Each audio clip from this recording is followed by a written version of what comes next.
Hey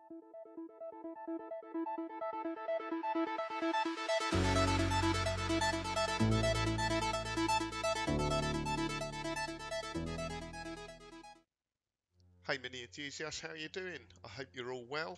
So this is part 8 of Project KITT.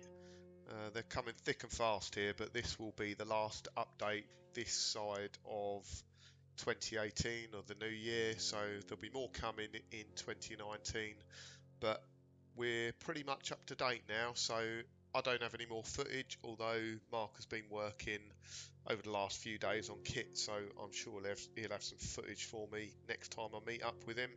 But yeah, wish all you guys all the best for the new year, and looking forward to catching up with you in 2019. So this is just a continuation from the part 7 update. We're still just preparing the front end for the new panels to go on. At the moment, Mark there is working away on the inner wing panel where it joins the front panel. So there's like a bit that sticks out that spot welds onto that inner wing panel, and we drilled the spot welds out, but they're quite strong and there's quite a few spot welds there, so tried to pick it out carefully, but it damaged that inner wing panel. So rather than have a weak panel there, what we've done is just Mark's cut that out and used those clips on there. They're called intergrips, so they work really well, and as you can see there, that's how they work. So they pull in the back of the panel, give you about a 1mm gap, and then you can go around the panel and just weld it nice and neatly. So Mark's done the offside front there, I'm just welding it in, and he's just started on the near side front as well.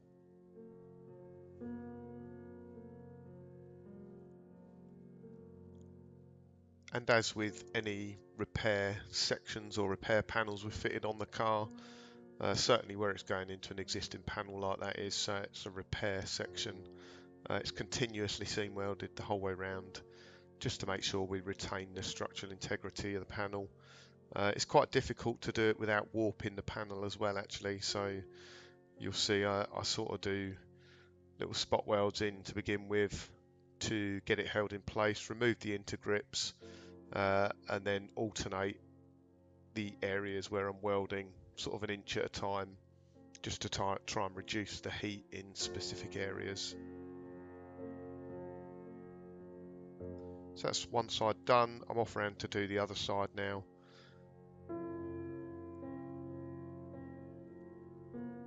And you'll notice here, when I started welding, I was having problems here. Wasn't getting a good arc. Didn't take long to realise what the problem was. As you can see, the bottom of the garage door is open there, so we're just closing it now. That was blowing in a bit of a breeze. It doesn't take much, and of course what that does is it just blows away the shielding gas while you're welding, so you get porous, inconsistent welds. So just had to shut the door there just to stop the wind coming in.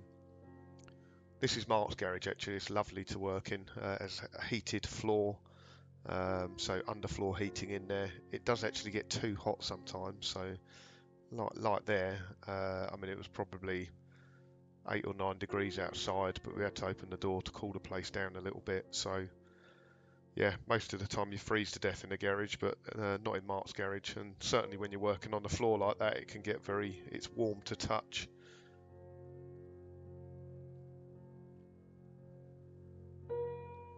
Mark's just cleaning up the welds on the other side.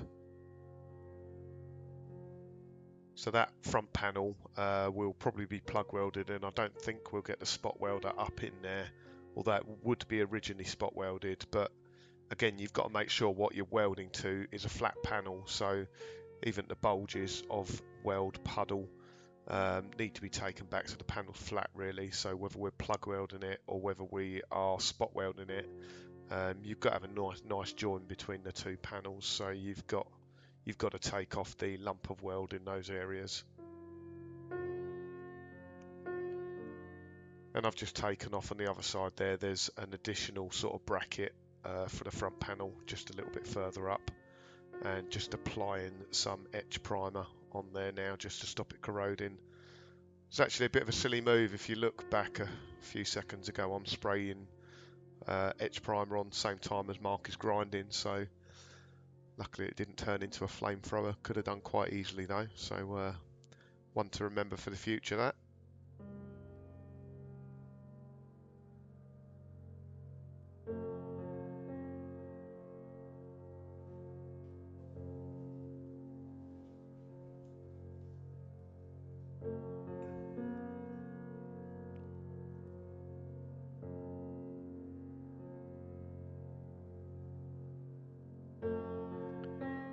Mark's just putting in a little repair section at the top of that flitch panel, so the M machine flitch panel doesn't go the whole way up to the windscreen scuttle. I'm not sure whether it's meant to or not, but there's a little sort of triangle in the corner on the original panel that wasn't there on the M machine one, so all we basically done was just cut a new one out of a bit of sheet steel, and I'm just welding that in. I'm sure it probably doesn't make a great deal of difference, but who knows, maybe it'll stop a bit of moisture getting a little bit further up in the body.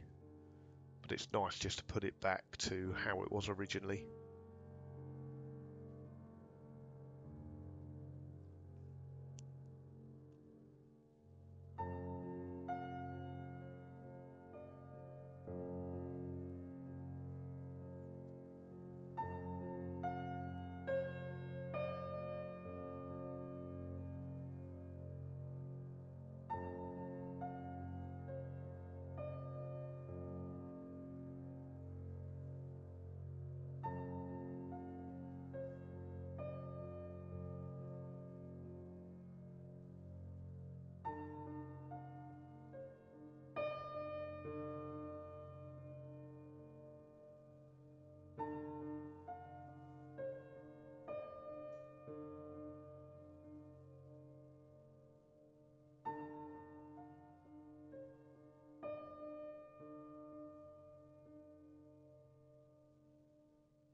So we must be getting ready, or very close to being ready to start putting panels back on now. So luckily we've done this quite quickly, but I can imagine it's a bit of a milestone when you start putting the front end back on, especially if it's been off for a while. So in the case of KITT, it's only been a few weeks, but I know some people's projects, they go on for years.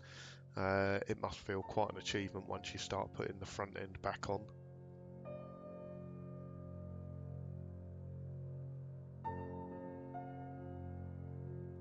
So Mark's just doing the sort of final prep on that inner seam there. Like I say, that area he was just grinding, there's quite a lot of spot welds around there. It's pretty well tacked on. So again, all we're doing here is just measuring up for the final cut. So we made a cut earlier which was about an inch below where it needed to be, just to make sure we didn't cut it up too high. And now what we're doing is we'll go around, get it clamped in place, make sure it all looks right, and then we'll mark it for the final cut. So I'm just putting some marker points on there, so when we cut it and we come to put it back on again, we can tack it back in the right place.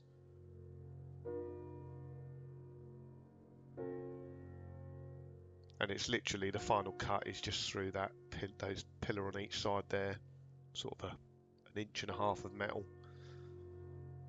And the idea is, again, we'll cut that, we won't be able to get those grips in there, but we'll just spot weld that on, or tack it on quickly with a MIG welder just to hold it in place.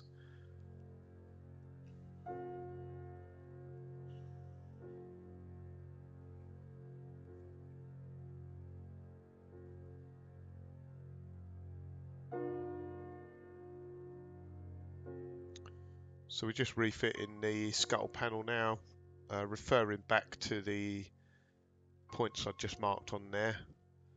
That should make sure everything's lined up, and we'll just tack it in place for the moment. We won't completely weld it, just playing around with the closing panel there each side. So Mark was a little bit confused because it doesn't seem to fit.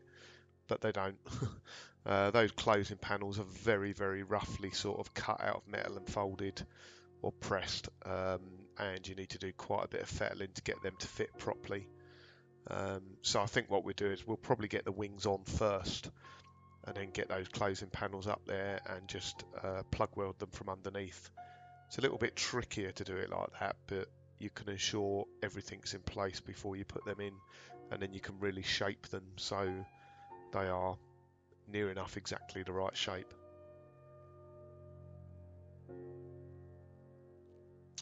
And now we've got the bonnet back on. Like I say, the bonnet was kind of the point of reference for the whole front end. I've just gone along there and painted a grey line. That's so we could see the difference, because when both panels are sort of sat in black like that, it's hard to see which panel's high, which panel's low, and what the fit's like. So we just sprayed some etch primer along there just so it gives contrasting colours. It just makes lining it up a little bit easier.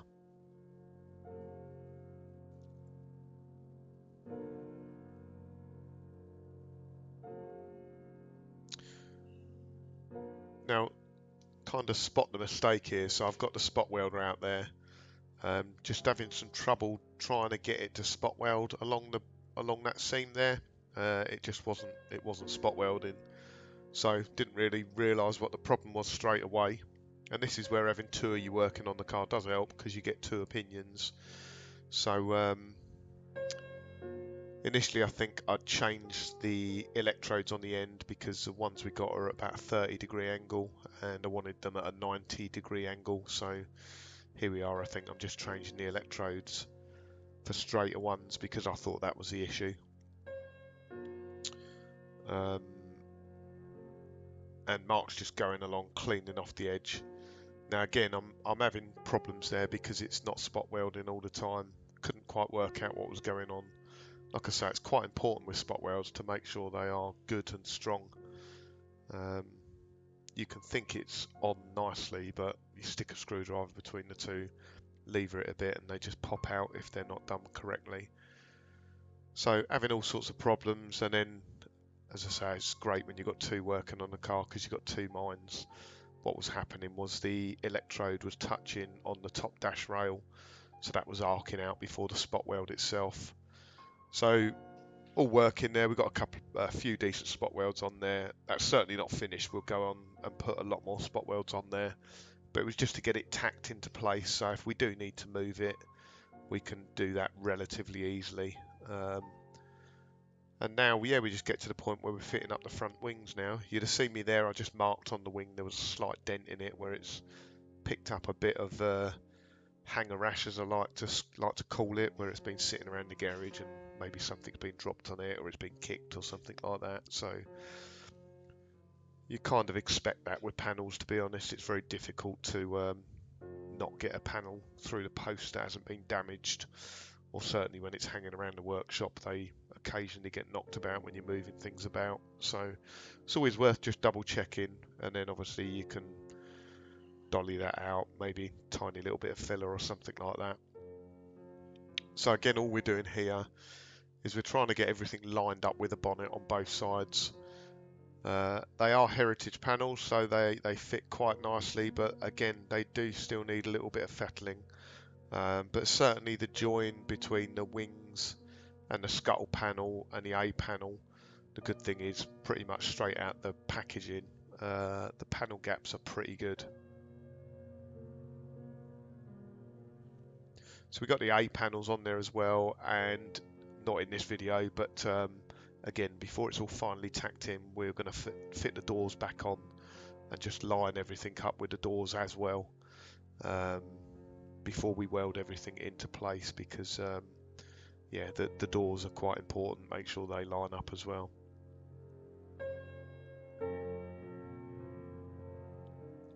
So we're just using mole grips at the moment just to hold everything in place.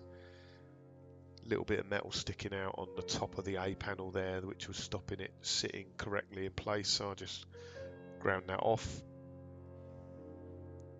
Mark was having a few more problems with the other side actually, so I'll show you what that is in a moment.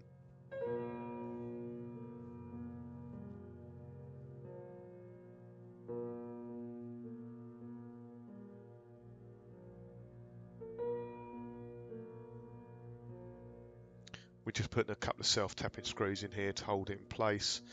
I believe you can use what they're called KITT clips. Dave Jaguar kindly reminded me the name of the other clips earlier, and he's just done a little bit of a review on KITT clips. They're like non-permanent fixings when you're building up bodywork like this. I've never used them before, but I must give them a go sometime. A little bit more professional than self-tappers, and you can open and close them and refit and reuse them.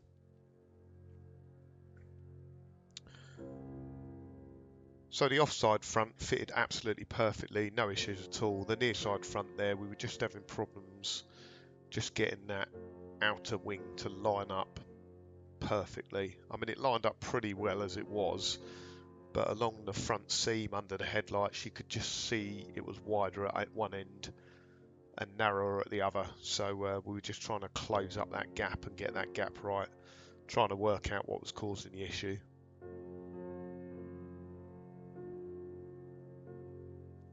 I'm sure some of you might be sitting there actually, and there's a deliberate mistake here. Well, I say deliberate. What we should have done was bolted the front panel to the front subframe first and then use that as a point of reference, but we kind of got carried away, forgot about that. We do realise in a moment and we bolt it up, but yeah, we were struggling away there trying to get it lined up and then realised we hadn't bolted it to the front subframe yet.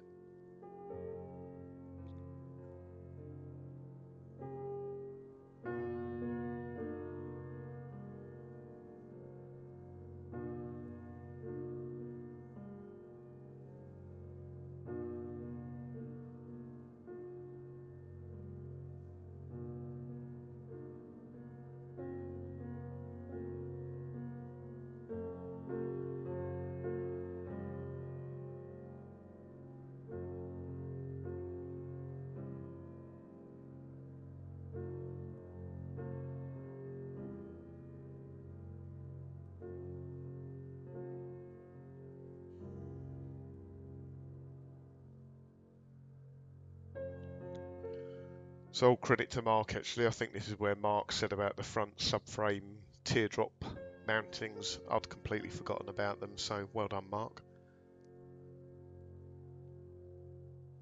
And we've not bolted them into place permanently, we just put a couple of bolts in the top and the bottom of the mounts just to make sure it lined up. Last thing you want to do is weld that whole front end on without doing that and then find out it's half an inch out from the teardrop mountings.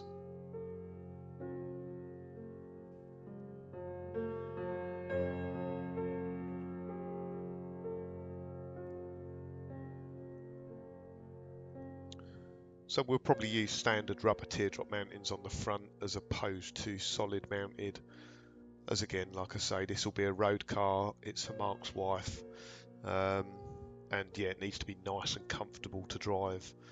So we haven't obviously got round to the suspension yet, but I think we're planning to use the Molten Smooth Ride kit. So this will be quite an interesting car. It'll have lots of gadgets on it. It'll be kit themed, but it needs to be a daily driver as well. It needs to be a nice car to drive.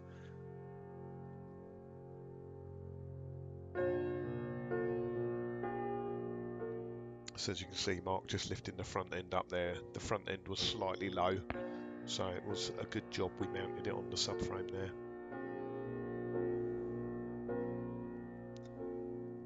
And then finally, we're just trying to get the gap right on that front panel there. So Mark's got a bit of wood. We're just going to use that as a little bit of leverage between the two front wings, because that near side front wing was just leaning in slightly. So yeah, just a bit of wood between the two, just use a bit of leverage, push it out a bit, because otherwise when you're trying to pull it, you've got nothing to pull on. So there we go, that's the offside front. That was the side that was easier to fit. As you can see, panel joints are not bad, then certainly not perfect, but there's still more work to do yet. Along the front there, that side is beautiful, really pleased with that. The bonnet gaps are pretty good as well. Top of that scuttle and wing, again very good. It's all looking good on the A panel. We do need to fit the doors yet. And as I go down in a moment, you just see that inner part of that front wing, the gap by the bonnet is too big there. So It's almost like that wing needs to tilt over a little bit, but we're not fully there yet. That'll be in the next episode, I think. So again, guys, thanks for watching. Hope you all have a great New Year's Eve if you're watching this before, and if not, happy 2019. And I'll catch up with you again soon. Thank you. Bye.